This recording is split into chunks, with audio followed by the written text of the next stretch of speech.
Well, I'm down here at the camp. Figured I'd take some time and talk about some survival skills. Even though I'm down here, these aren't necessarily bushcrafting or woods-based skills. These are things that you can put in place and you should know for just about anybody, whether you live in a rural environment, urban, suburban, wherever you go, whatever you do. First thing, I'm out here by the river. You see that over my shoulder. First thing in Florida, you probably ought to do is learn how to swim. We're surrounded by the Gulf of Mexico on one side, the Atlantic Ocean on the other.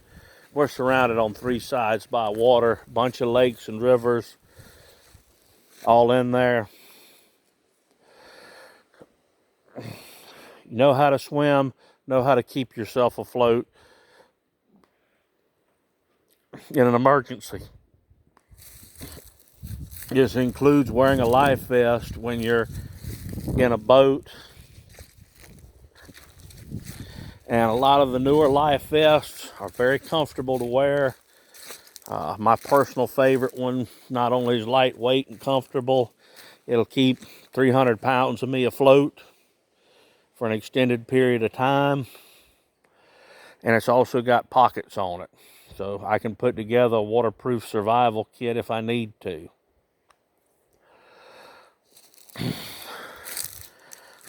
When I'm talking about swimming, I'm not only talking about swimming in a pool, because we have a lot of fatalities, particularly with young children around pools, but also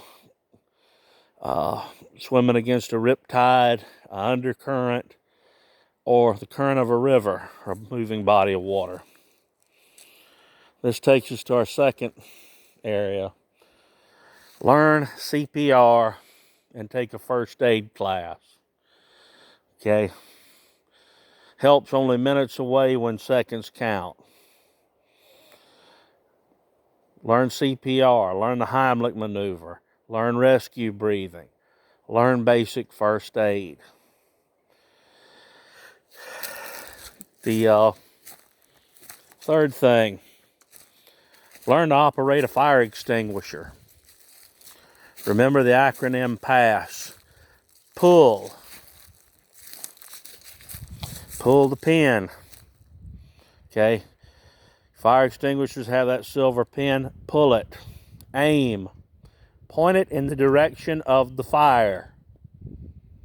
Squeeze. Squeeze a handle to release whatever foam or material it's using to put out the fire. Sweep. Sweep the area of the fire. Sweep it back and forth.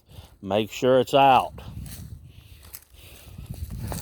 In a structure fire, house, apartment building, anything like that, office building, we want to use the fire extinguisher to facilitate our getting out. Okay, we're not worried necessarily about staying and putting out the fire. We want to clear a path where we can escape. You don't want to be in there with carbon monoxide and other fumes from a fire.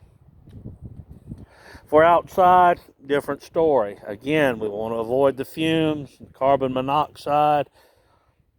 But yeah, we could put out the fire with that, depending on what it's doing and how it's spreading.